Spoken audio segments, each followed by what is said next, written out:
bienvenida a la tercera jornada de Cultura de Encuentro. Este ciclo de conferencias, organizadas por la Parroquia de la Encarnación, en colaboración con el excelentísimo Ayuntamiento de Marbella, la Fundación Fuerte Hoteles, el Casino de Marbella, y aquí hay una letrita muy pequeña que no veo, San Pablo, el Centro de Estudios Teológicos San Pablo.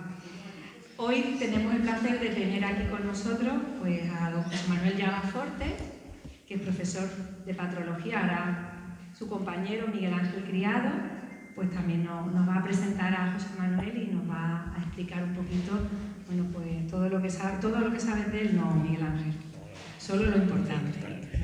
Esencial, lo esencial. No, sabe mucho.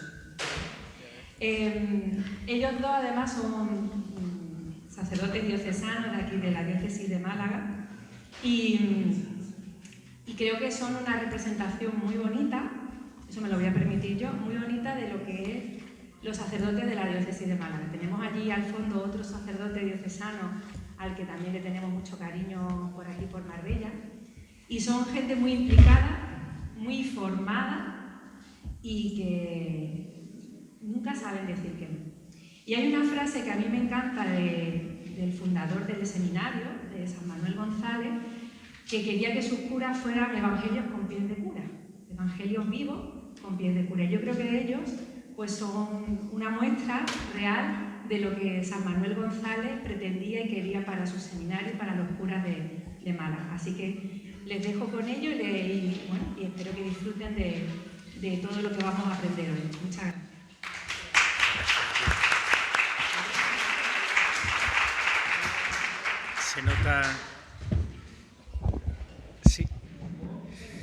Se nota el cariño que nos tienes.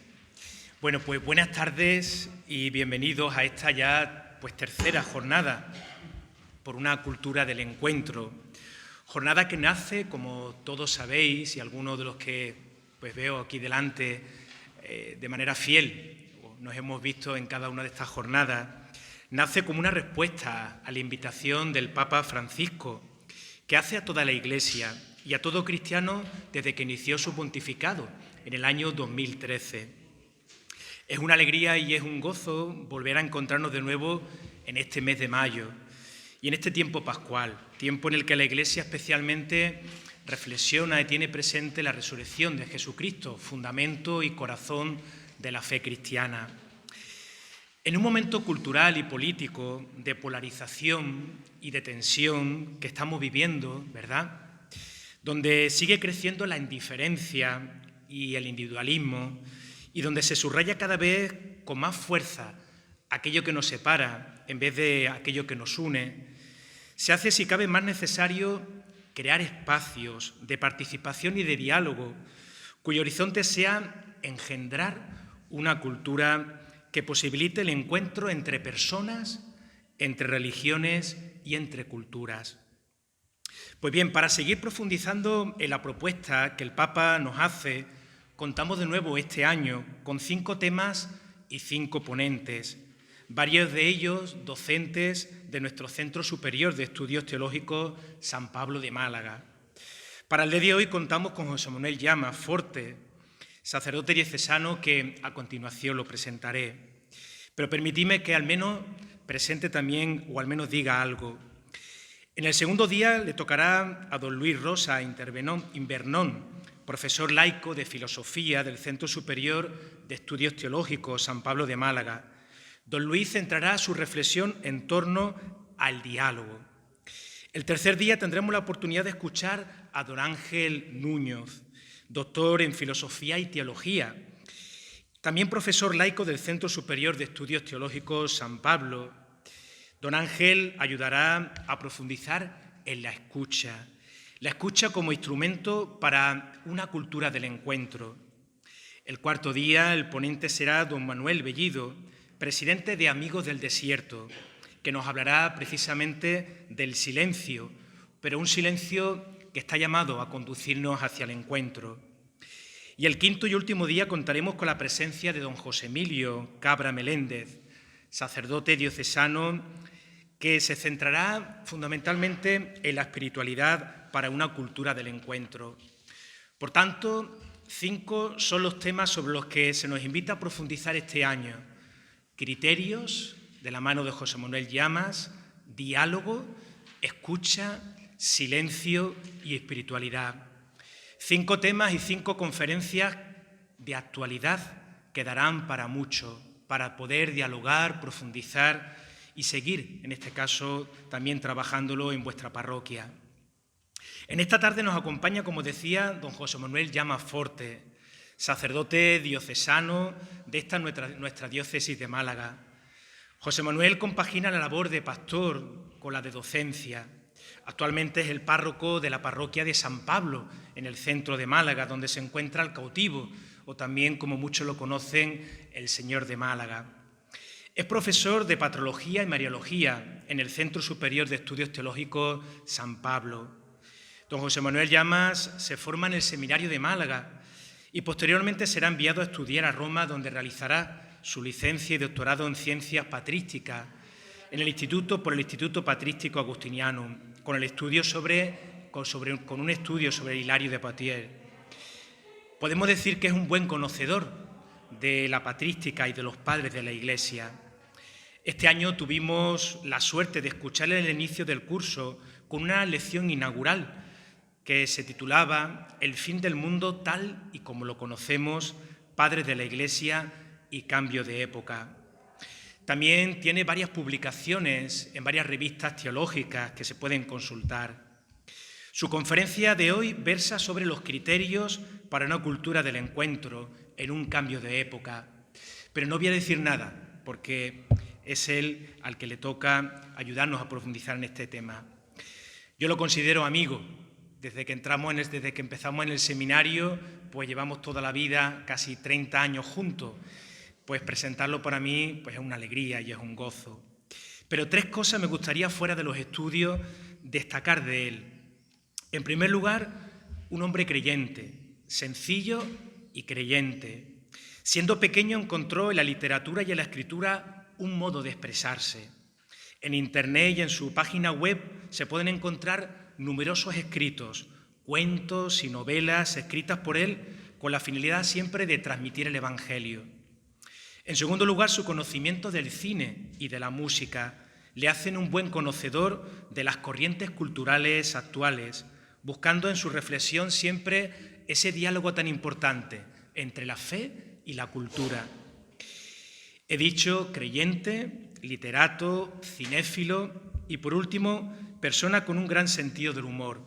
Estoy seguro de que en esta su conferencia, además de ayudarnos a reflexionar, nos transmitirá esa alegría que el Papa nos dice, la alegría de la fe, la alegría del Evangelio, que tanto necesitamos.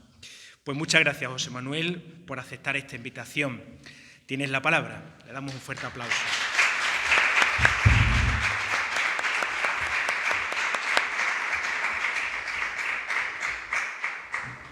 Bueno, pues muchas gracias y eso es porque somos amigos, pero vamos, para tanto no es, ¿no? Bueno, lo primero, yo digo, todo esto no lo voy a leer, ¿no? Esto es para, bueno, he puesto algunos textos, ¿no?, de algunos padres de la Iglesia que nos pueden ayudar en la cultura del diálogo, y como los he sacado de aquí, digo, pues los enseño y ya está, ¿no? Después, y luego después también, bueno, pues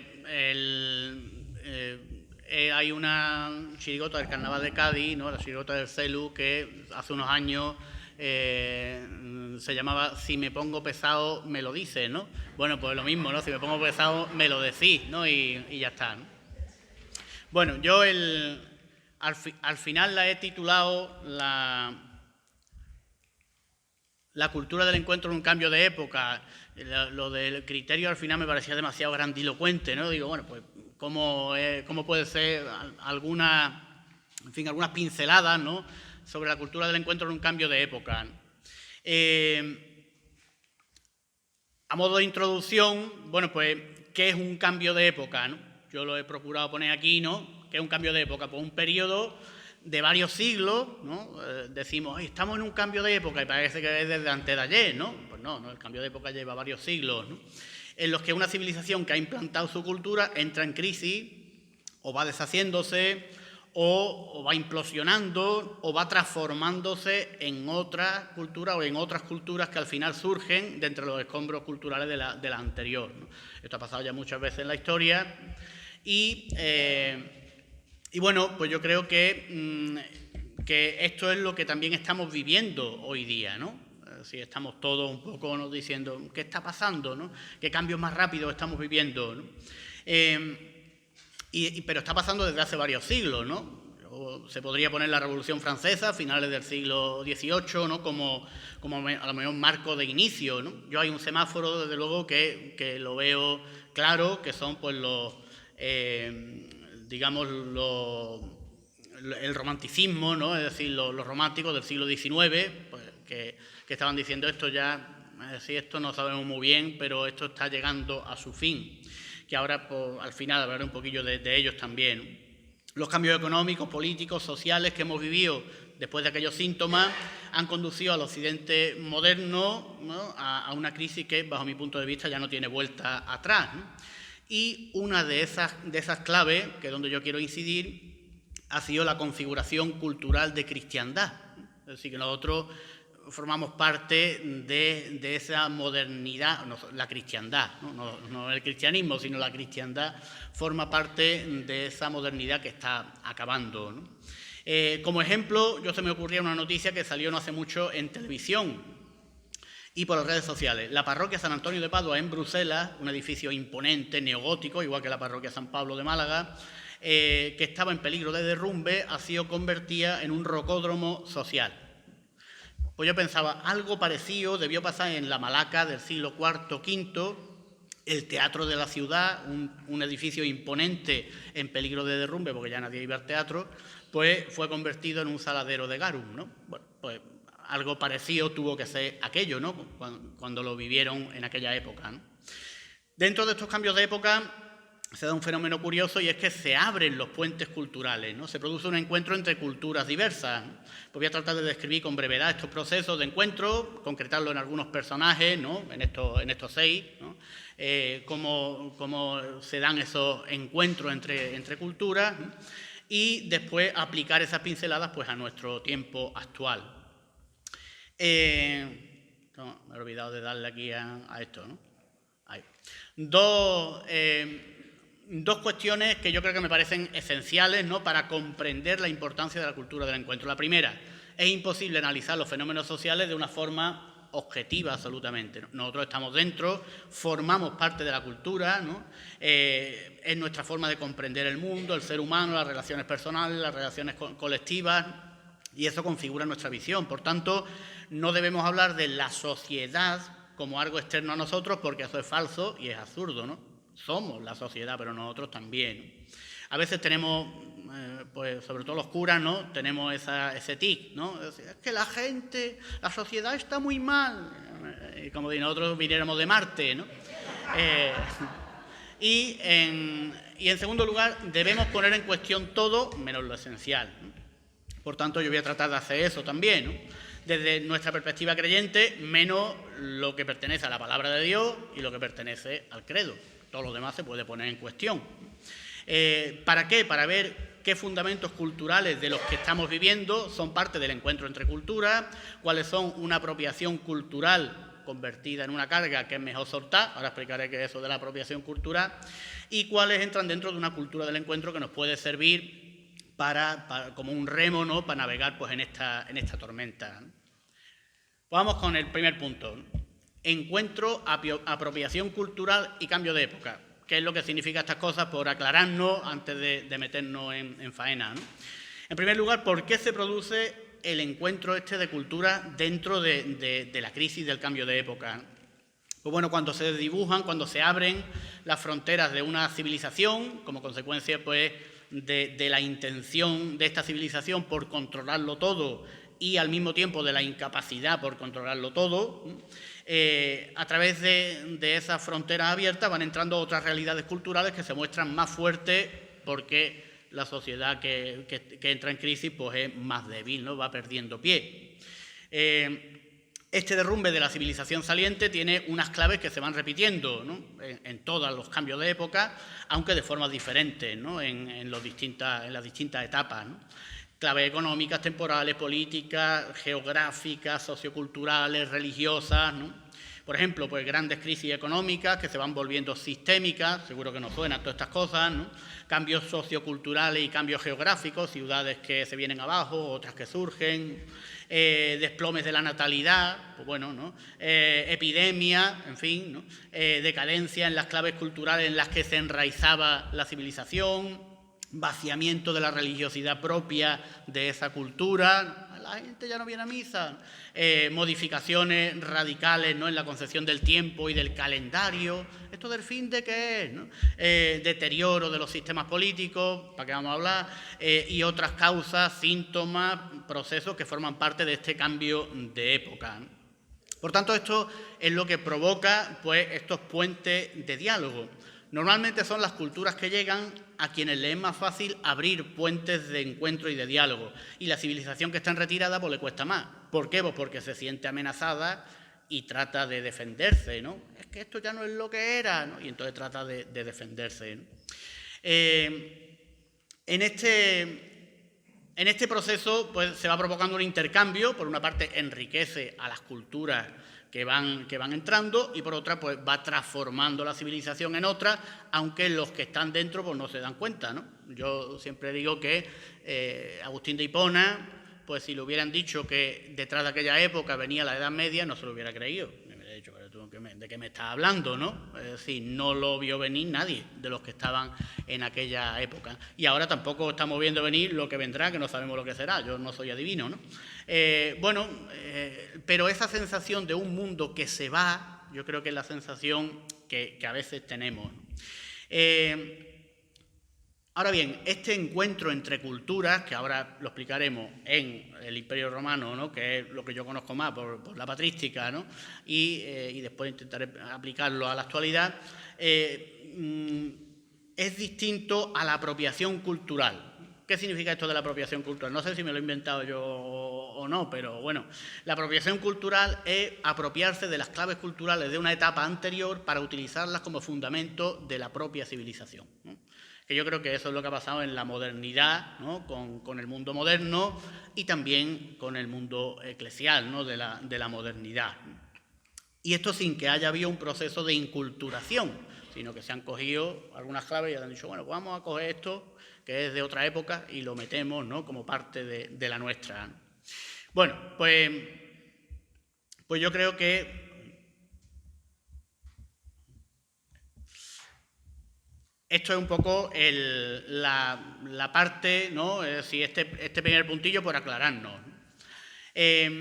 Ahora vámonos al Imperio Romano, ¿no? Vamos a aplicar estas claves a la época clásica y a su transformación, que yo creo que tuvo dos causas claras, ¿no?, entre otras tantas, ¿no?, que lo aceleraron: la irrupción de las culturas del norte y del este, lo que decían los bárbaros, ¿no?, y la secularización cristiana, ¿no? Es decir, que el cristianismo secularizó, pues, aquella sociedad. ¿Y a qué me refiero? Bueno,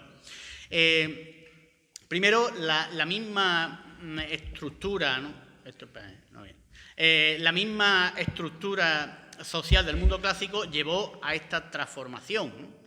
Yo digo, cuando justo antes de que llegara el cristianismo la república se transformó en imperio, pues yo creo que eso fue algo necesario ante una crisis que amenazaba con desestructurar el mundo romano, ¿no? Y entonces, pues aquello cambió así, ¡pum!, ¿no? Era una república y se convirtió en un imperio, ¿no?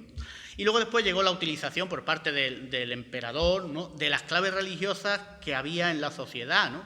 Claves que se extendían como una telaraña por toda la sociedad, y el emperador, pues, la hizo suya, ¿no?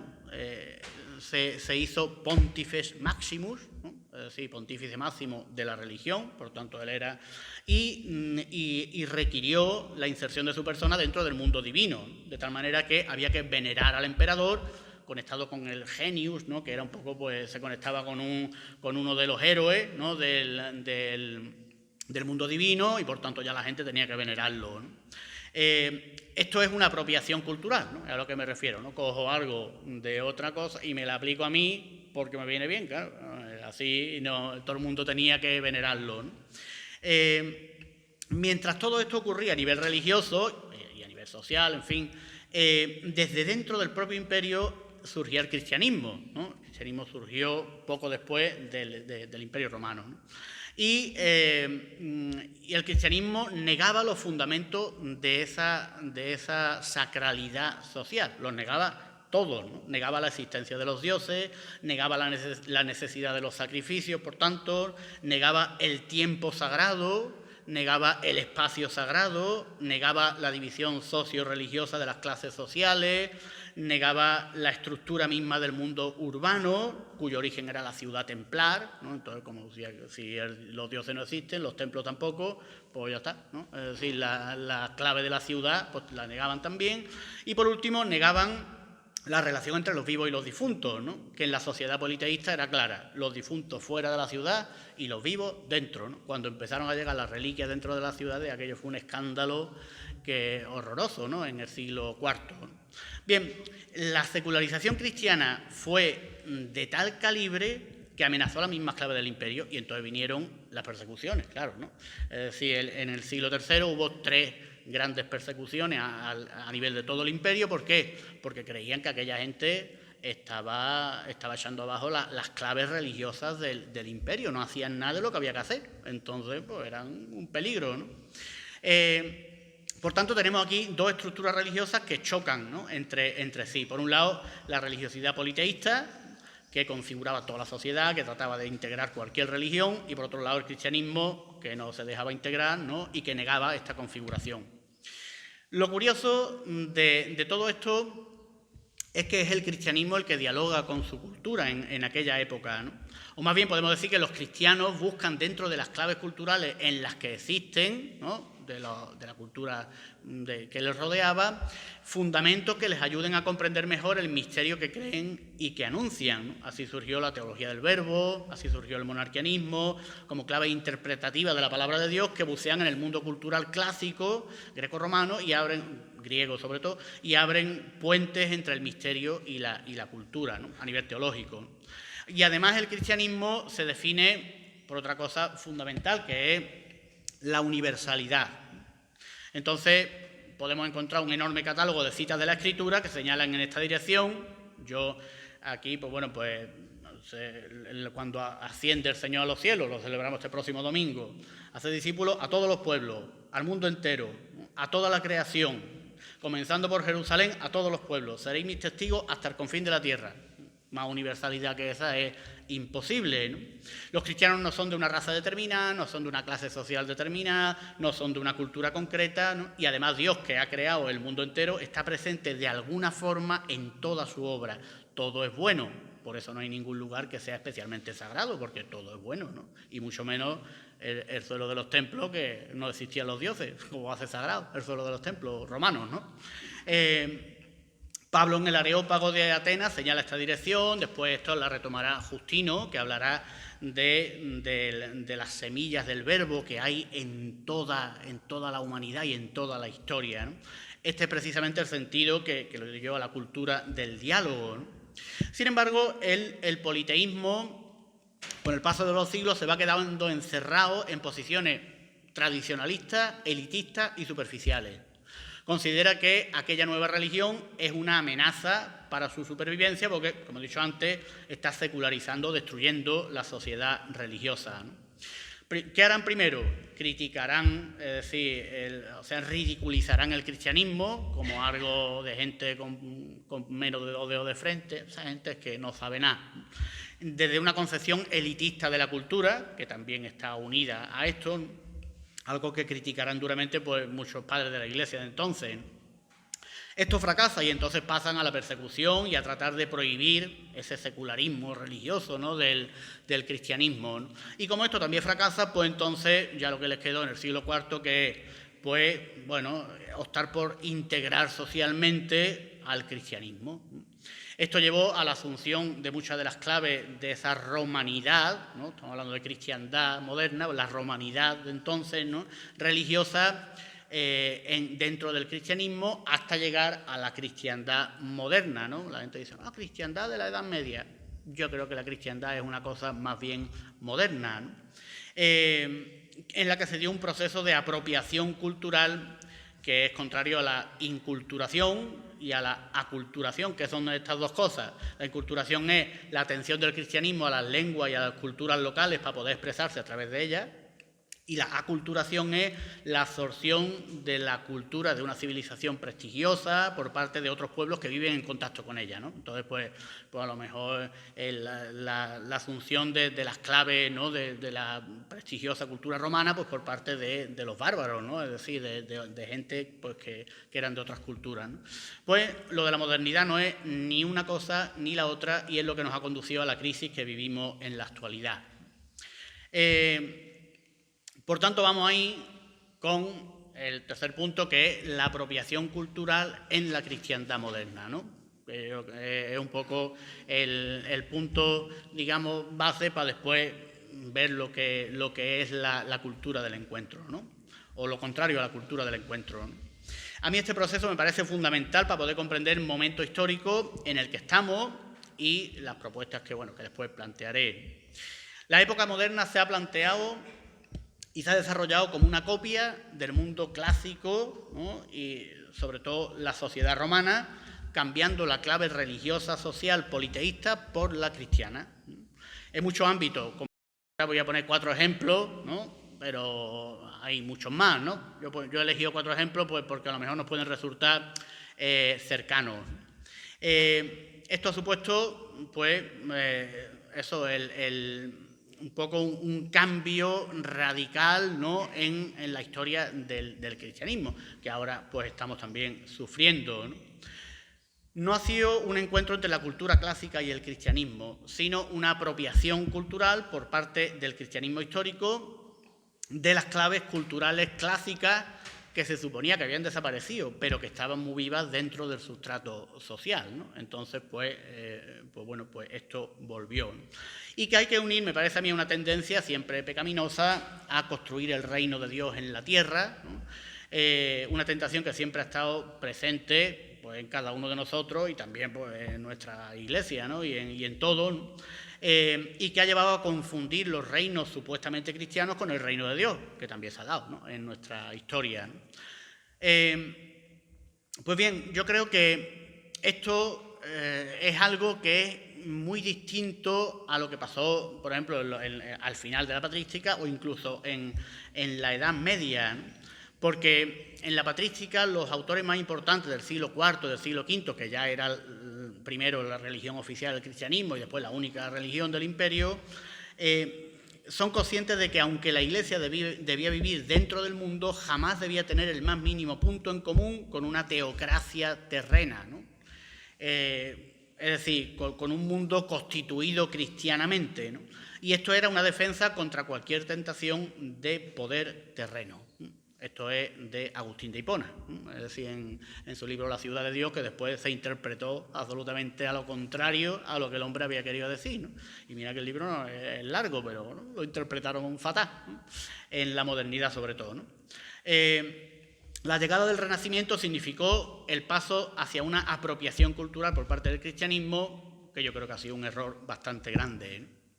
Bueno, pues vamos a ver algunas cosas en las que yo creo que esto se da, ¿no?, para concretar. Primero, los edificios. La globalización moderna llevó a creer, bueno, pues eso de decir, a creernos el ombligo, ¿no?, del mundo, la grandeza de la humanidad, ¿no?, que se veía todopoderosa, ¿no? Pero la Iglesia también ha formado parte de esta época, ¿no? Como ejemplo yo pongo el frontispicio del Vaticano, ¿no? In honorem principis apostolorum Paulus Quintus Burgesius Romanus Pontifex Maximus. Aquí estoy yo, ¿no? Aquí está, viva yo, ¿no? Es un viva yo de toda la vida, ¿no? Es como cuando pone uno no sé quién, Pablito estuvo aquí, ¿no? Pues eso es, ¿no? Las basílicas modernas han copiado la estructura de los templos clásicos, incluso en las líneas arquitectónicas, ¿no? El Renacimiento copió, ¿no?, la arquitectura de los templos, ¿no? Se puede decir que la estructura de los edificios religiosos católicos cambió a partir del Renacimiento, desde la concepción de lugar de reunión para la asamblea cristiana o basílica a lugar para el sacrificio o templo, ¿no? y que muchos de los elementos interiores pues, se han ido transformando para imitar al politeísmo, ¿no? Yo voy a dejar mi ofrenda, ¿no? Voy a hacer una manda, ¿no? En fin, bueno, pues es un poco lo mismo, ¿no? que en el politeísmo, ¿no? Incluso el mismo título de Pontífice Máximo pues, hace clara referencia a una religiosidad politeísta, ¿no? Por mucho que hayamos tratado de darle una clave cristiana, ¿no? También los edificios deportivos, los edificios dedicados a artes varias han sustituido a los anfiteatros, teatros, coliseos, circos, pero todo es una copia actualizada, si nos fijamos, de aquella época politeísta que se ha mitificado, ¿no? Aunque se le haya querido dar un barniz cristiano. Yo ponía aquí un ejemplo de todo esto, la Villa del Este en Tívoli, no Tívoli de aquí, de Tívoli World, ¿no? Tívoli, que es una ciudad cerca de Roma, ¿no? Yo he estado allí un par de veces o tres, ¿no? Y reconozco que es de una belleza deslumbrante hasta que me pongo a pensar en lo que significa, ¿no? Un niñato eclesiástico al que le regalaron una mansión con un jardín interminable que va llenando con estatuas de lo más politeísta que imaginarse pueda. Allí hay de todos los dioses y tal, ¿no? Y no sé si habrá alguna Virgen María o no me acuerdo, pero dioses hay allí todos los habidos, ¿no? Y fuente de una fantasía que no reparó en gastos, como decía el de Parque Jurásico, ¿no? Allí no repararon en gastos, ¿no? ¿Y para qué? Pues para algo muy cristiano, en fin, ¿no? Del Evangelio del todo no creo que fuera aquello, ¿no? Bueno, yo creo que es una estructura corrupta, ¿no? En la que Jesús y el Evangelio están justo en el extremo contrario. Y lo que me asombra a mí es que asombre para bien a gente de iglesia, ¿no? Porque creo que es un ejemplo atroz, ¿no? De la cristiandad moderna, ¿no? En segundo lugar, la religiosidad popular moderna, ¿no? Aquí, vamos, yo estoy en la parroquia de San Pablo, pero no voy a meter con la piedad popular, ¿eh? Pero es verdad que la piedad popular católica tomó un nuevo rumbo a partir del Concilio de Trento, que no supone el nacimiento de la religiosidad popular moderna, pero en su periodo de aplicación encontramos pues, tendencias que nos han marcado mucho, ¿no? Entre estas tendencias está la estructura de las cofradías modernas, ¿no? Como los edificios copian la religiosidad popular del Imperio Romano, ¿no? No estoy diciendo que lo hagan a posta, ¿no? Pero está ahí, en la clave, ¿no?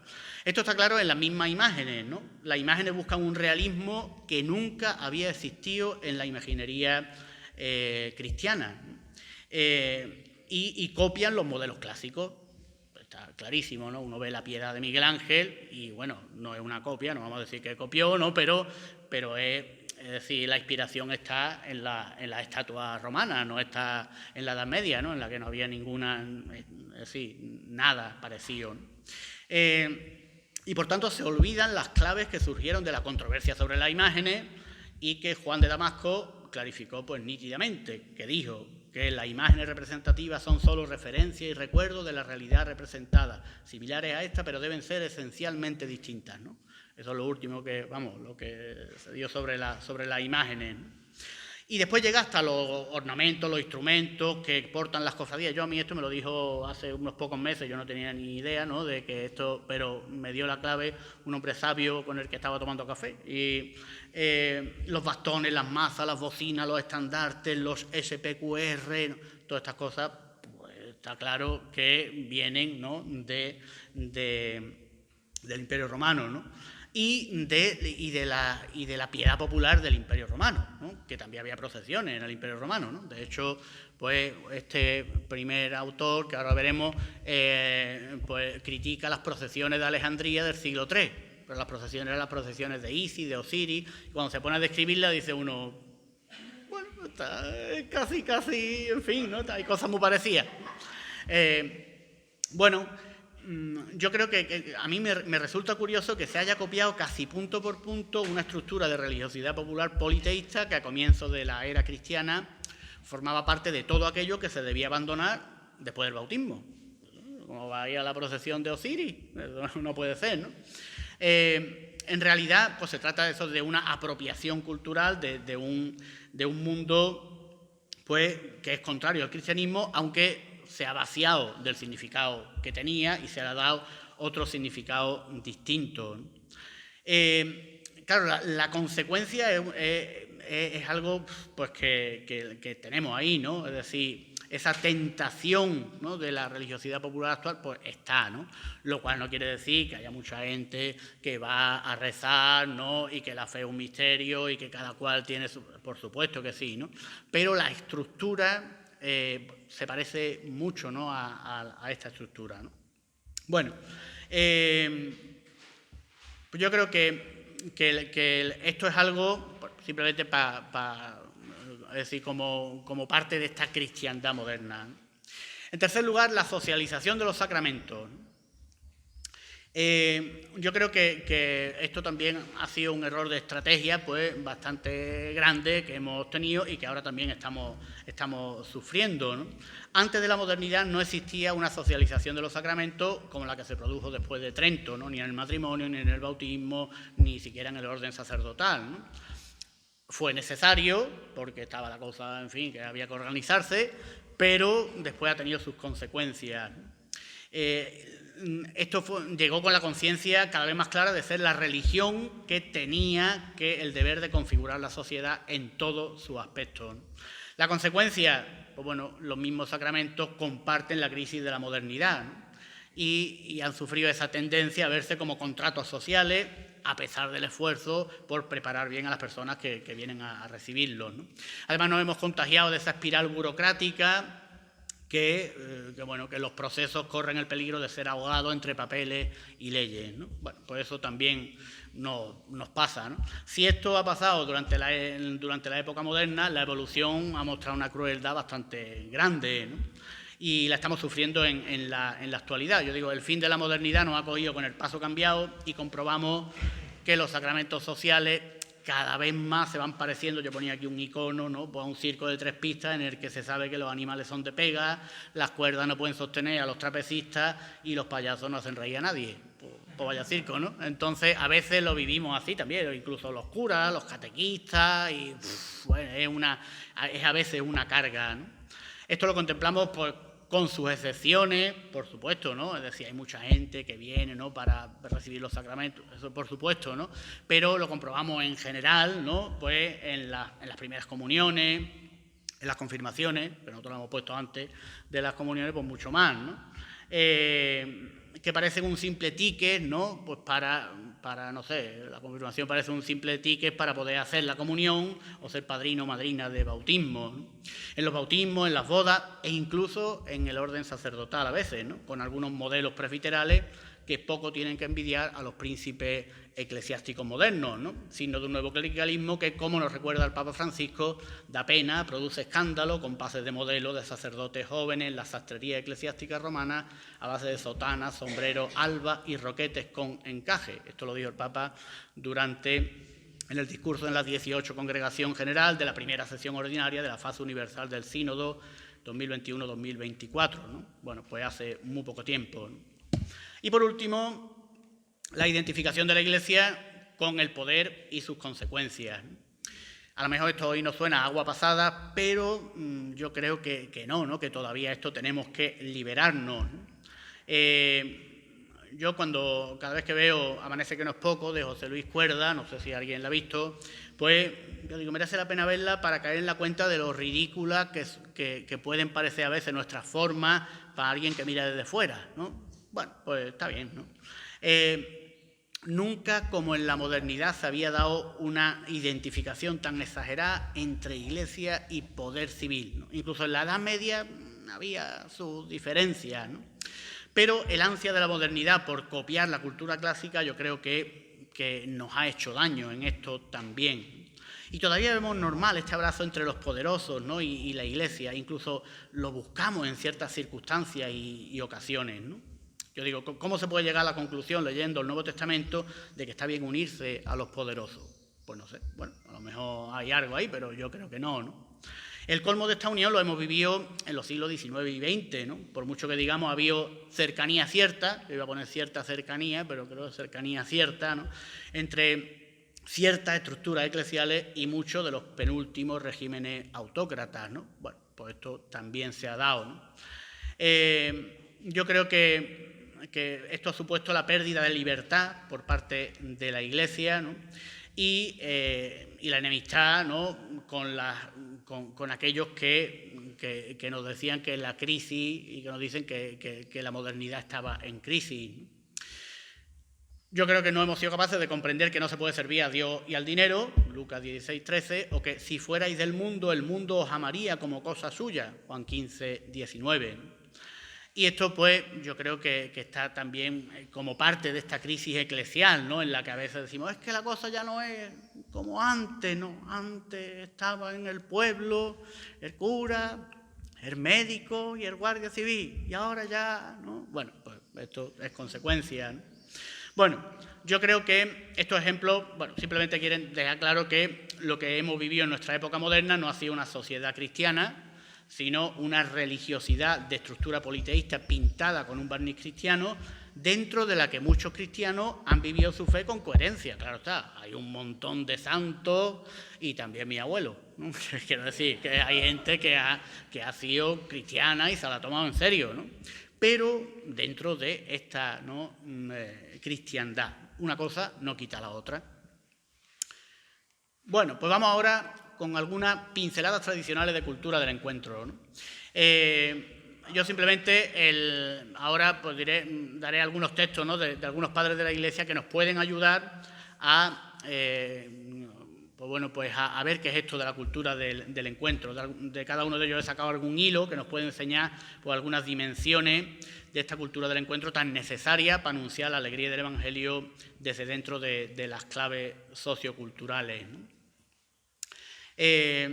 Preguntémosle qué entienden ellos por cultura del encuentro y eso, es decir, cómo se da en ellos esto, ¿no? Dialogar con la propia cultura, abrir la mente, el horizonte, salir del encerramiento en el que a veces tendemos a meternos bajo la excusa de la tradición. Primero vamos a ver Clemente de Alejandría, que es este de aquí, ¿no? Clemente de Alejandría, no voy a leer todo el libro porque, en fin, ¿no?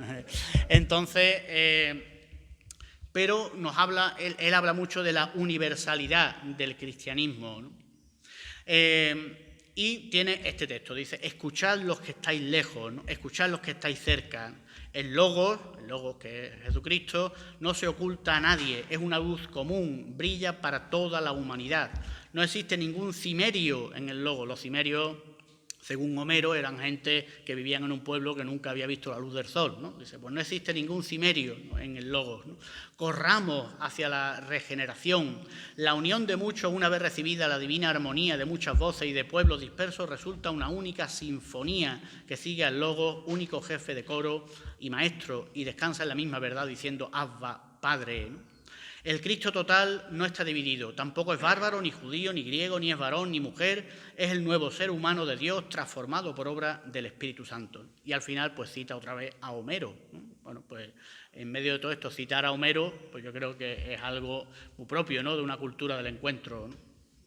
En segundo lugar, Tertuliano y la psicología. Tertuliano no era, digamos, es decir, no se distingue por el diálogo de consenso con su cultura, es más, muchas veces pues tiene un sarcasmo impresionante, ¿no?, contra los dioses romanos, ¿no?, y contra la filosofía incluso, pero tiene el primer libro que se conozca de psicología cristiana de la historia, que es El alma, ¿no?, el alma que es la vida, ¿no?, la vida cristiana, ¿no? Y aquí pues se basa apoyado en algunos filósofos, Platón, aunque a él no le gusta mucho Platón, pero para esto sí se apoya, y en los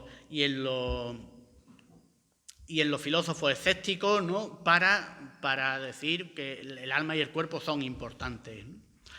Y nos dice lo siguiente, dice, no negaremos que a veces los filósofos han pensado como nosotros los cristianos.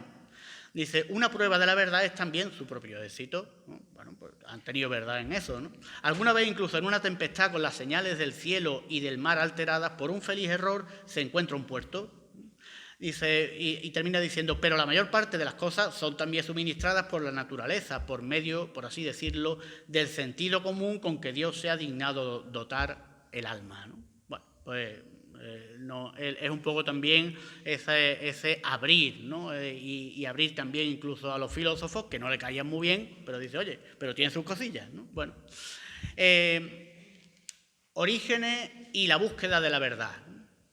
Orígenes es un caso muy distinto, es un autor pues, de la cuerda floja, ¿no? Presenta hipótesis, abre diversos caminos posibles, desarrolla teorías múltiples, ¿no? Bueno, pues antes de que él es del siglo III, es decir, antes de que se hiciera el credo que tenemos, ¿no? Entonces, este es un librillo que tiene él, que es sobre los principios, ¿no?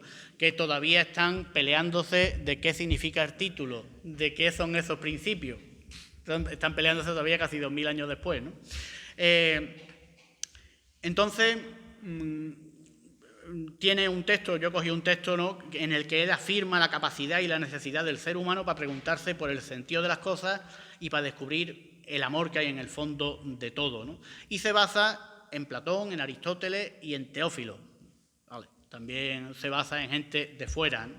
Dice, en efecto, tal como en aquellos oficios que suelen ser realizados a mano, sin duda se encuentra un propósito en la mente del artesano que hará de qué calidad y con qué utilidad, pero la realización de la obra se desarrolla por el servicio de las manos, así también en las obras hechas por Dios se debe pensar que el propósito y significado de las obras visibles hechas por Dios permanece oculto. Y tal como nuestro ojo haya visto lo que ha hecho el artesano, si ha examinado algo bien fabricado, inmediatamente arde el ánimo por indagar. Incomparablemente más arde en la mente un inefable deseo por conocer la razón de ser de las criaturas hechas por Dios que examinamos. Creemos que ese deseo, ese amor, sin duda ha sido insertado por Dios en nosotros. Y tal como el ojo de forma natural busca la luz, así nuestra mente contiene un deseo propio y natural de conocer la verdad de Dios y de conocer las causas de las cosas, ¿no? Me parece un texto pues, muy bonito, ¿no? y que abre mucho, ¿no? Después tenemos a Gregorio de Niza y la mística, ¿no? Este es no el que inventó la mística, pero sí el que está en el origen, ¿no? de un poco de lo que ha sido la mística a lo largo de toda la historia de la salvación, ¿no? Aquí tenemos el librito, este está en italiano porque me lo compré allí cuando estaba en Roma, ¿no? Homilía sobre el cántico, sobre el cantar de los cantares, ¿no? Gregorio de Niza nos dice, basándose en una cita de San Pablo, ¿no? Filipenses 3, del 13 al 14, y basándose también en Platón y en Plotino, en dos filósofos, uno anterior y otro de la época, nos dice, el alma que mira hacia Dios y concibe aquel buen deseo de la belleza inmortal, posee dentro de sí un deseo de la realidad suprema que es siempre nuevo y nunca apaga su búsqueda saciándose, es decir, siempre va a más. Por este motivo no deja nunca de lanzarse hacia lo que está por delante, no deja de abandonar aquella condición en la que se encuentra y de penetrar siempre más al interno en aquella realidad en la que todavía no ha entrado, ¿no? En ese decir, voy a ir más al interno de quién es Dios, ¿no? Bueno, pues para expresar esto, que es lo que expresa San Pablo en esa cita, ¿no? Para desarrollarlo, pues se basa también en los filósofos, ¿no? Después tenemos aquí a Agustín de Hipona y el diálogo, ¿no? Este texto es muy gracioso, ¿no? Agustín de Hipona es uno de los autores más importantes de toda la patrística y de toda la antigüedad, ¿no? Y de todo el cristianismo, ¿no? Es de los primeros diálogos, de los diálogos de justo después de convertirse al cristianismo, porque estuvo andando para acá y para allá y después se convirtió al cristianismo, ¿no? Y entonces, en un diálogo, tiene uno de los diálogos en los que él recuerda algo que le dijo su madre. Mónica, la pobre, no sufrió nada, ¿no? Entonces, y el texto me parece que es muy bonito, ¿no? Dice, pues para que sepas, madre, dijo Agustín, este nombre griego de filosofía en latín vale lo mismo que amor a la sabiduría. Por eso nuestras divinas letras, que estimas tanto, mandan que se evite no a todos los filósofos, sino a los filósofos de este mundo. Colosenses 2, 8, ¿no?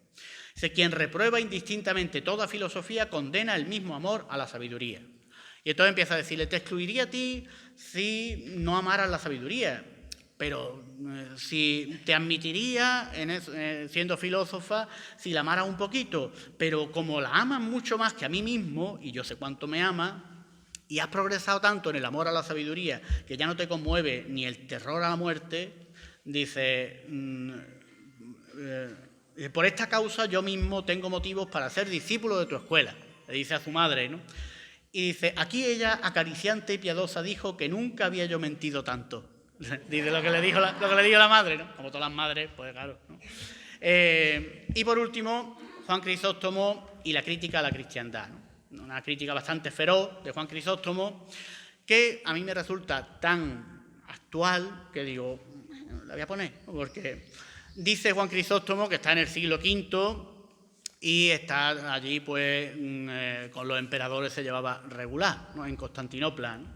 Y dice, escuchad, están aquellos que, haciéndose a la fuerza con innumerables bienes de los demás, creen justificarse del todo si ofrecen 10 o 100 monedas de oro. Si Cristo no quiere ser alimentado con la codicia, no acepta este alimento. Quien no solamente roba, sino que también hace violencia y no devuelve a quien ha robado, sino a otro, y no 4 veces más, sino ni siquiera la mitad, piensa cuánto fuego va amasando sobre su cabeza. Está hablando a los cristianos, no a la gente de fuera, sino a los de la comunidad, ¿no? Dice, además, por vuestra culpa y por vuestra deshumanización, están a disposición de la Iglesia terrenos, casas, créditos inmobiliarios, medios de transporte, arrieros, mulos y una gran cantidad de cosas de este género.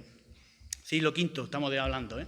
Ahora, en la preocupación por estas cosas, nuestros obispos, él era obispo, han superado a los administradores, los economistas y los mercaderes. Mientras deberían preocuparse y dar cuenta de vuestras almas, en vez de eso se desgastan por los mismos negocios que se afanan los recaudadores de impuestos. Dice, esta deshumanización nos vuelve junto a vosotros objeto de burla. Se burlan de nosotros en la sociedad. En el siglo V estamos hablando, ¿eh? No estamos hablando de ahora, ¿no? Este es el librito también cortito. Entonces, esto lo escribían todos en pieles de animales. Tenía que tener un rebaño gordo porque para eso no vean. Y termina diciendo, incluso a los sacerdotes se le dan títulos más propios de las casas terrenas, mientras tendrían que ser llamados en base a las funciones que establecieron los apóstoles, es decir, el sustento de los pobres, la defensa de los oprimidos, la cercanía con los inmigrantes, la ayuda de aquellos que son acosados, el cuidado de los huérfanos, la asistencia de las viudas, la protección de las vírgenes. Deberían dividirse estos servicios en vez de preocuparse de terreno y de casa. En fin, ¿no? Pues ahí está. Y ahora, pues ya para ir terminando, propuestas actuales para la cultura del encuentro, ¿no? Propuestas actuales ya para hablar de gente de nuestra época que nos resulta más cercana que estos que son grandes maestros, ¿no? ¿Qué podemos aprender de esto y de otros muchos padres de la Iglesia, ¿no? Yo creo que, en primer lugar, el peligro de hoy es que nos convirtamos nosotros en aquellos politeístas del siglo IV y V que se quejaban de que el imperio estaba desapareciendo porque la gente había dejado atrás las tradiciones, que a veces lo hablamos también entre nosotros. Es que la gente ha dejado de, ¿no? Y esto está acabando por culpa del secularismo. Traducido a nuestra época, nuestra sociedad está fatal porque ha abandonado la fe, ¿no? Eso muchas veces lo decimos, ¿no? Personalmente a mí me harta mucho este discurso porque es absurdo, no tiene ninguna validez histórica y nos inyecta el veneno de la melancolía y nos vuelve ciegos para mirar al futuro, ¿no? Yo digo aquí una cosa, yo digo, es completamente mentira que la sociedad de nuestros padres y nuestros abuelos fuera mejor que esta. Vivieron 2 guerras mundiales, una guerra civil, una dictadura. Si a eso lo llamamos sociedad cristiana buena, pues yo qué sé, ¿no? En fin, ¿no? Yo lo pondría en duda, por lo menos, ¿no? Por supuesto, entonces había cosas buenas que hemos perdido y no existían algunas realidades negativas que hemos añadido, ¿vale? Pero también al revés. En esta sociedad hay cosas buenas que hemos ganado y no existen algunos elementos negativos que hemos perdido, gracias a Dios. Bueno, pues propuestas actuales, yo digo, primero, derribar los muros de la cristiandad. No es que nos pongamos a derribar ahora muros ni nada, ¿no? Pero yo digo que corra el aire, ¿no? Entonces, algunas cosas, yo quiero decir esto para, en fin, para que no le demos tanta importancia a lo que no la tiene, ¿no? Primero, lo sacro y lo profano. Pues basta ya de dividir el mundo en aquello que es sacro, que es sagrado, y aquello que no lo es. No existe el suelo sagrado. Esto lo dicen los padres de la Iglesia, no lo digo yo, ¿eh? Por mucho que queramos reinventarlo una y otra vez, copiando el politeísmo religioso clásico, ¿no? Si decimos que existe el suelo sagrado, estamos negando lo que Dios afirma en el Génesis. Vio Dios que las cosas eran buenas. Y bueno, pues estamos falseando al mismo Jesús en el Evangelio, ¿no? En todas las cosas se puede encontrar a Dios y todo nos puede hablar de Dios. Y esto lo dice Ignacio de Loyola en los ejercicios espirituales números 230, 237. Contemplación para alcanzar amor. Todo menos las ansias de poder, de riqueza y de honores, porque eso nos habla del diablo, ¿no? Como nos dice también Jesucristo en las tentaciones. Por tanto, anunciemos que Dios lo hace todo nuevo y que, por tanto, la realidad no está fuera de Dios. En todas las cosas está la misericordia de Dios trabajando, ¿no? En segundo lugar, pues, la Iglesia y el poder. Pues basta ya de besitos, de abrazos, ¿no?, entre la Iglesia y el poder. Esto yo creo que es una herejía moral que nos esclaviza. Muchas veces los curas sabemos perfectamente cuándo hemos perdido la libertad con la excusa de conseguir algo, ¿no? Probablemente lo podemos justificar de muchas maneras, pero en el momento en que cruzo la línea y me arrodillo ante las ansias de poder, pues da igual que me ofrezcan pintar el templo o todos los reinos del mundo. Es lo mismo, pero al final me he arrodillado. Pues bien, yo creo que a veces es imposible dejar esto fuera de las decisiones que nos toca tomar, pero tenemos que ir sacudiendo de nuestra vida esas ganas, ¿no?, de estar al sol que más calienta, ¿no?, si realmente queremos anunciar la buena noticia de Jesús con libertad. En tercer lugar, la piedad popular cristiana. Bueno, pues basta ya de modas politeístas que además nosotros también aplaudimos con energía en los ámbitos cofrades, ¿no? Pero es que nosotros también hemos colaborado en eso, ¿no? Es decir, nosotros hemos sido los que hemos abonado el campo de las formas politeístas copiadas en el del mundo clásico y luego hemos sembrado y hemos regado. Y si no, pues bueno, pues yo creí que nunca vería estas cosas, pero hoy se ven pues algunos sacerdotes montando cofradías con más tonterías paganas que un mueble bar, ¿no? Pues bueno, pues entonces ya vaga y vámonos, ¿no? Me parece que nuestra tarea es otra, ¿no? Hacer un camino con la piedad popular para que en nuestras estaciones de penitencia se vea reflejado el misterio pascual y en las de gloria se transparente el amor de Dios presente en la resurrección, en María o en los santos, ¿no? Y yo no sé si hemos dado pasos para adelante, para atrás o hacia ningún lado, pero estos pasos yo creo que podemos darlos con alegría, ¿no? Y en último lugar, pues los sacramentos tiques, ¿no? Bueno, pues ya está. Esta carga nos la hemos echado a las espaldas, ¿no? La gente viene a pedir sacramentos, por supuesto tenemos que tratar bien a las personas, procurar ofrecerles en todo momento y circunstancia un encuentro o un reencuentro, ¿no?, con Cristo y con la Iglesia. Pero eso es una cosa y la burocracia sacramental, a veces absurda, a la que hemos llegado, pues otra muy distinta, ¿no? Yo digo, si queremos escapar de esta churrería de sacramentos, que por otra parte cada vez tiene menos masa, ¿verdad? A veces puede hacer menos churro porque tiene menos masa, debemos tomar algunas opciones, si no nos seguiremos lamentando toda la vida, ¿no? ¿Qué podemos hacer? Tomar opciones diocesanas, pero eso, bueno, pues no soy yo el que tengo que tomarlas, ¿no? Que hagan posible, pues, ir transformando pues este circo de los sacramentos en un caminar con los niños, jóvenes y adultos que quieren ser cristianos o que quieren madurar en su fe. Algo estamos haciendo, pero bueno, pues yo creo que las opciones diocesanas también deberían ayudarnos a ello y desde luego pues rebajar la edad de la primera comunión o poner la confirmación como fiesta de la caída de los dientes de leche, pues me parece a mí que nos ha ayudado a eso, ¿no? Entonces, pues ya está, ¿no? Yo, como he sido delegado de catequesis también, pues, lo puedo decir, ¿no? Y ya por último, de verdad, escuchar los latidos de Dios bajo la cultura. Yo aquí lo único que he hecho ha sido, bueno, pues procurar escuchar. A mí me gusta la música, el cine y la literatura, pues he puesto algunos ejemplos, ¿no?, de que a lo mejor pueden resultar un poco chocantes, ¿no?, de gente de hoy, ¿no?, es decir, de grupos de música de hoy o de cantantes, de cineastas también y de libros que a mí particularmente me ayudan es decir, a encontrar a Dios en todas las cosas, ¿no?, y en todas las personas también, ¿no?, y en un poco hacer pues eso que hacían Orígenes y toda esta gente y otros tantos, ¿no? Para eso yo creo que tenemos que dejar a un lado eso de la cultura elitista moderna también, ¿no? Yo es que soy muy culto. Soy muy culto y lo que significa es que huele uno a alcanfor, ¿no? Pues eso, esa cultura elitista, ¿no?, de yo estoy por encima porque soy culto. A mí una vez me dijeron eso, ¿no? Como, tú como eres del Tarajal, pues no eres culto. Yo soy de un barrio de las afueras de Málaga, digo. Pues eso, del que habla muy poco, del que lo dijo, ¿no? Bueno, pues yo no me considero una persona culta desde las claves culturales, culturetas, elitistas, occidentales, ¿no? Yo no tengo ni idea de música clásica, aunque bueno, está bien, ¿no?, pero no la escucho, vamos, no escucho música clásica, ¿no? y tampoco sé cómo se ponen los cubiertos en una cena de gala, ¿no? Y cuando me lo explican, pues lo uso al revés, porque sí, ¿no? Y ya está, ¿no? Y nunca, pues bueno, he utilizado esos títulos copiados del mundo inglés, de reverendo, reverendísimo, vuecencia y todas esas cosas, ¿no? Que al final hemos copiado también, ¿no? Bueno, yo me gusta más pues lo que dice el Papa Francisco sobre la cultura, ¿no? Es decir, él dice que cada pueblo es el creador de su cultura y el protagonista de su historia, y la cultura es algo dinámico, ¿no? Bueno, pues vamos con la música. En primer lugar voy a poner aquí a la Rosalía.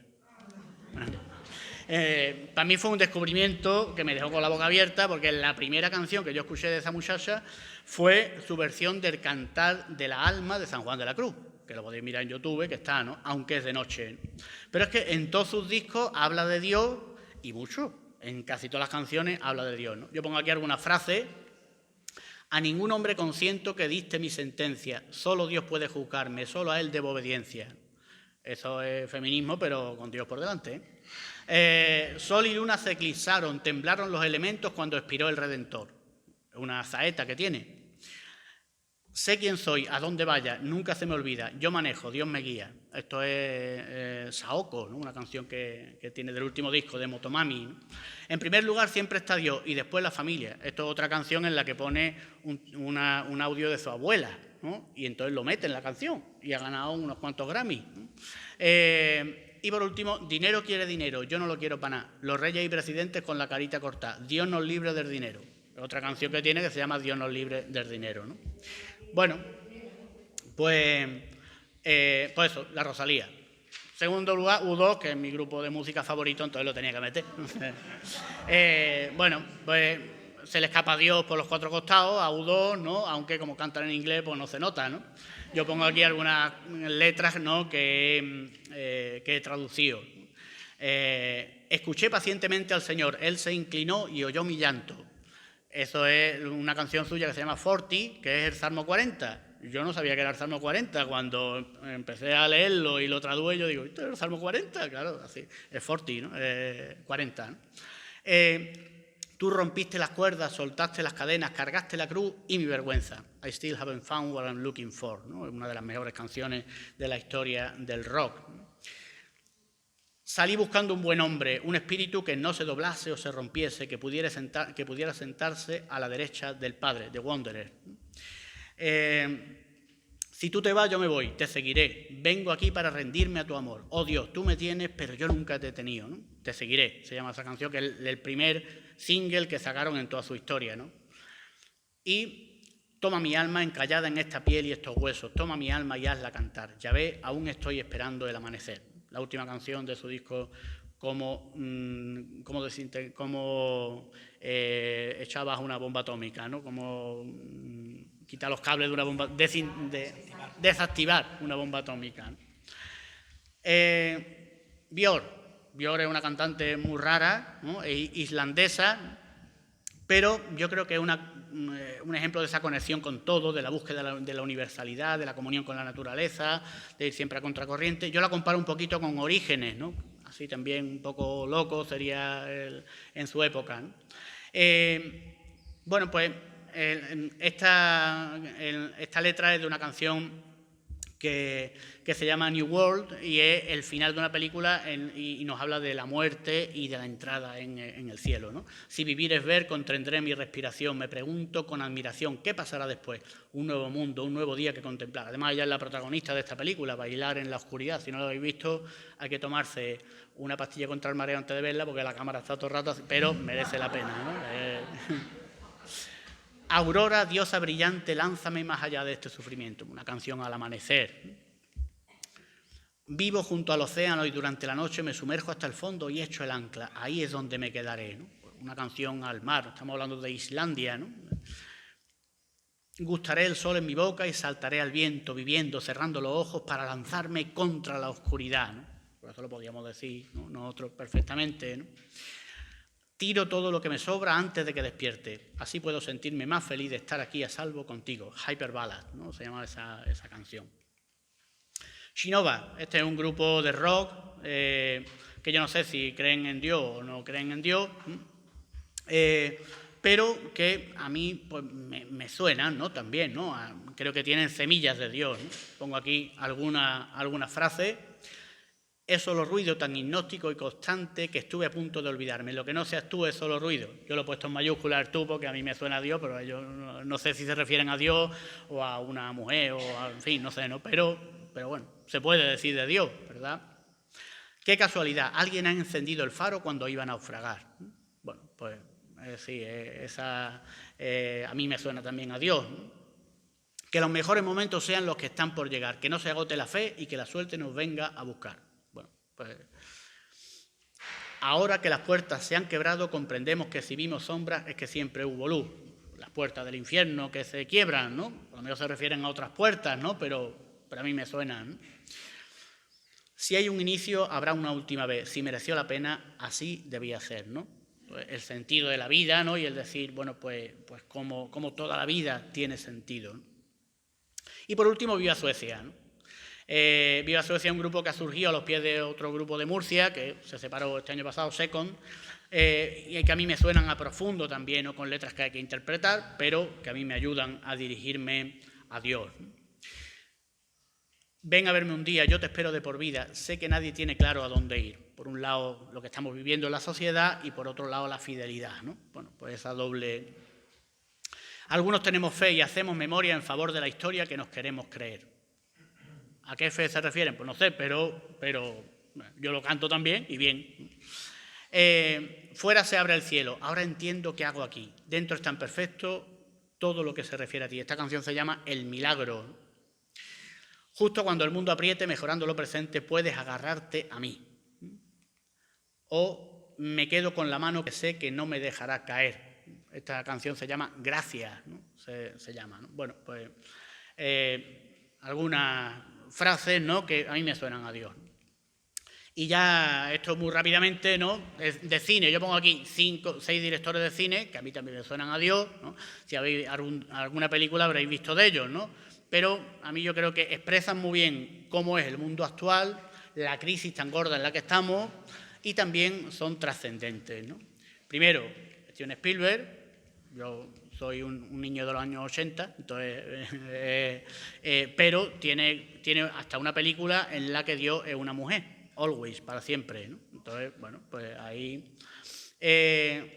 Alfonso Cuarón, mexicano, que en todas sus películas tiene, ¿no? Algo de trascendencia, ¿no? Tiene una película que se llama Gravity, que va sobre el espacio y tal, ¿no? Pero el fondo yo la vi, yo digo, ¿esto es el bautismo? Tiene todos los signos del bautismo la película, ¿no? Y, bueno, otra que se llama Hijo de los Hombres, que en la que también está puesta en 2027, el mundo horroroso, lo que pasa, pero al final hay esperanza, ¿no? Y la esperanza la trae una nueva vida, ¿no? que llega, ¿no? Lars von Trier, este rarísimo, este director, es muy raro, es el de Bailar en la oscuridad, ¿no? Que la protagonista es Björk, pero tiene mucha, él es creyente, ¿no? Y tiene películas en las que muestra esto, ¿no? Rompiendo las olas, Melancolía, Bailar en la oscuridad, y otras que muestra lo mal que está el mundo, Dogville, Manderley, Los idiotas, Anticristo, La casa de Jack, El jefe de todo esto. Bueno, pues Martin Scorsese, bueno, pues yo creo que este también es creyente, nos lo mostró en Silencio, ¿no? Pero es que tiene muchas películas que La invención de Hugo, Al límite, ¿no? Pues que en las que está la trascendencia, y otras muchas en los que nos muestra lo peor de esta época, ¿no? Por ejemplo, Los asesinos de la luna, la última que ha hecho, ¿no? Francis Ford Coppola, que es otro de los grandes directores, ¿no? Y a mí hay 3 películas suyas en las que me suenan a Dios. La primera, Drácula, de Bram Stoker, que pone del revés la novela, ¿no? Yo primero me vi la película y después me leí la novela y no me gustó, porque resulta que la película termina de forma contraria como termina la novela, con la misericordia de Dios, que con Drácula. Si no lo habéis visto no lo voy a destripar, pero el final es contrario, ¿no? Al de la novela, ¿no? Y luego después Legítima Defensa o Jack, por ejemplo, ahí se ve la bondad, ¿no? Del corazón humano, ¿no? Y luego después tiene la mejor trilogía del cine de la historia, que es El Padrino, ¿no? Y por último, Frank Capra, ¿no? Si no habéis visto ninguna película de Frank Capra, ¿qué estáis esperando, no? Qué bello es vivir, vive como quiera, un gáster para un milagro, Juan Nadie, Caballero sin espada, Sucedió una noche, El secreto de vivir. Todas son películas con un fondo cristiano, porque él era terciario franciscano, ¿no? Entonces, pero no tenía que ir por ahí con un cartel, ¡soy cristiano!, ¿no? Hace su película y varias de ellas están consideradas entre las mejores películas de la historia del cine, ¿no? Y respecto a la literatura, y ya terminamos,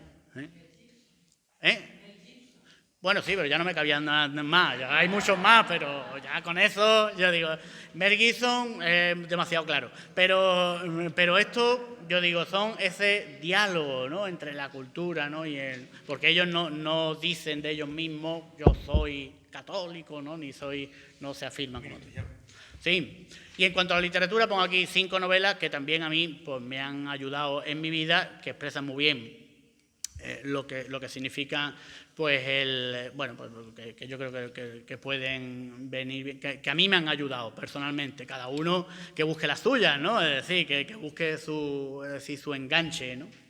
La primera, La historia interminable, fue la primera novela que leí, pero a mí me parece que no es para niños, ¿no? Es decir, y que pone muchas de las cosas que están dentro de la fe, pues están ahí metidas, ¿no? Junto con Momo, ¿no? Los Miserables de Víctor Hugo, bueno, pues la historia de San Pablo, para mí es la historia de San Pablo en el siglo XIX, ¿no? Cuentos de Edgar Allan Poe, para mí es mi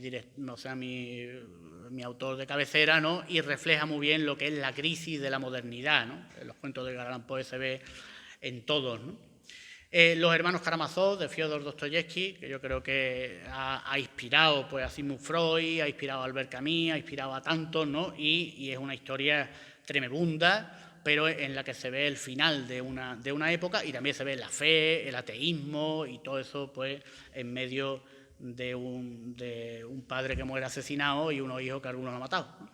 Y Frankenstein o el moderno Prometeo de Mary Shelley, que no es una novela de terror, sino que es una novela en la que ella pues grita, ¿no? Es decir, es el creador que abandona a su criatura, el dios relojero, ¿no? que pone en marcha el mundo y lo deja ir, ¿no? Bueno, pues hay una crítica profunda, ¿no?, a esto, ¿no? Lo que pasa es que después han hecho películas de terror y ya está, ¿no? Pero merece la pena, ¿no?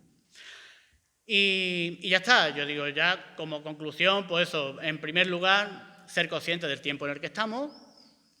Bueno, pues ya está, estamos en un cambio de época, hay ciertas cosas que van a caer, hagamos lo que hagamos, todo lo que yo he dicho antes, pues va a caer seguro, ¿no? Caerán, ya están cayendo, ¿no? Los edificios religiosos modernos, pues ya están cayendo muchos de ellos, ¿no?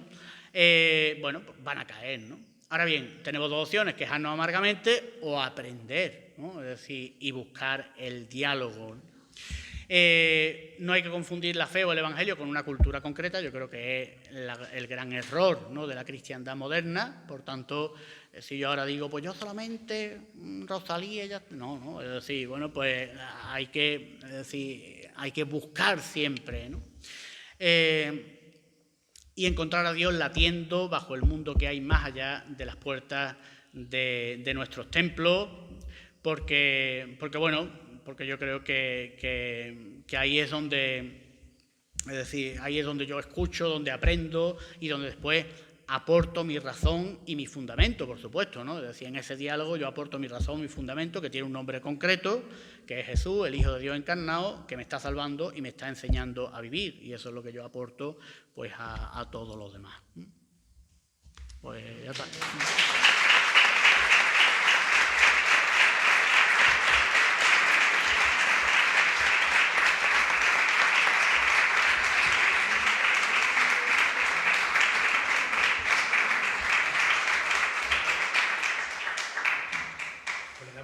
A José Manuel Llama. ¿Habéis pasado bien? ¿Habéis reído? Tiene siempre ese humor que caracteriza a este niño que nació en aquella aldeilla, y cerca de la zona del Guadalhorce. Vamos, si queréis, a tener 5 minutos, porque ya es tarde, para abrir la posibilidad de diálogo. Si alguno de vosotros quiere preguntar, pues es el momento, ¿vale? Levantamos la mano y yo creo que os escuchamos todos.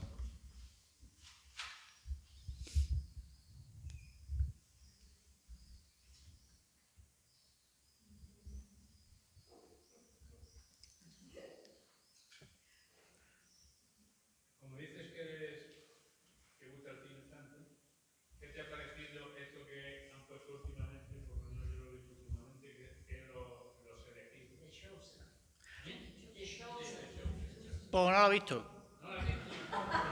Es que yo tengo un fallillo y es que el cine religioso me aburre mucho. Entonces prefiero ver una película de Alfonso Cuarón pero... Sí, me ha hablado mucha gente bien de ella, pero no la he visto. No puedo hablar de ella porque es que no la he visto. Me tengo que poner, pero en fin, sí.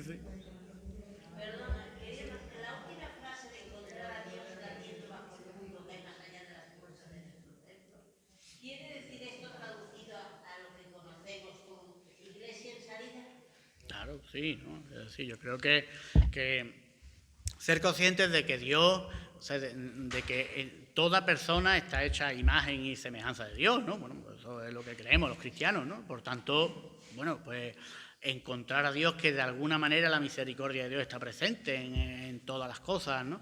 Y bueno, pues yo creo que eso es algo propio, ¿no? del cristianismo, ¿no? Yo lo que a veces, es decir, cuando uno escucha a veces esos discursos, ¿no? Pues no sé, nacionalistas, ¿no? En contra de los que vienen de fuera o tal, con el nombre del catolicismo, digo, pero ¿de qué catolicismo está hablando esta gente, no? Esta gente que, no sé, ¿no? Me suena rarísimo, ¿no? Y contrario al Señor, ¿no? Entonces, por eso, ¿no? Yo creo que es otra cosa, ¿no? Es decir, nuestra fe, ¿no? Nuestra fe es otra cosa, ¿no?